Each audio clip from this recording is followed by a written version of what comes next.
আসসালামু আলাইকুম। আপনারা দেখছেন লালমাই প্রেস ক্লাবের সাংবাদিকরা এখন বাগমারা ফুটবল এরিনায় খেলছেন। তারা দুটি দলে বিভক্ত হয়ে লালমাই প্রেস ক্লাবের যে প্রীতি ম্যাচ প্রথমবারের মতো ঈদ পরবর্তী সেই খেলাটি এখন চলছে। যারা খেলছেন তারা সকলেই সাংবাদিক এবং তারা আজকে বাগমারা কুমিল্লা নোয়াখালী আঞ্চলিক মহাসড়কের পাশে বাগমারা যে ফুটবল এরিনা রয়েছে সেই এরিনায় খেলছে। আপনারা দেখছেন তারা দুটি দলে বিভক্ত হয়েছে। একটি দল লালমাই প্রেস ক্লাবের সভাপতি ডক্টর শাহজাহান মজুমদারের একটি দল, অন্যটি লালমাই প্রেস ক্লাবের সাবেক আহ্বায়ক কমল কৃষ্ণ প্রদীপ মানিক। দুটি দলের মধ্যে আসলে খেলা চলছে বাগমারা ফুটবল এরিনায়। আপনারা দেখছেন তারা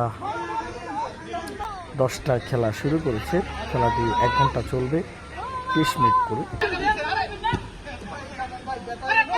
দর্শক, এখন যারা খেলছেন তারা সবাই সাংবাদিক। লালমাই প্রেস ক্লাবের যে সাংবাদিকরা রয়েছে তারা প্রীতি ম্যাচ ফুটবল টুর্নামেন্ট খেলছেন। লালমাই প্রেস ক্লাবের পক্ষ থেকে দুটি দলে বিভক্ত হয়ে তারা খেলছেন লালমাই প্রেস ক্লাবের সাংবাদিকরা।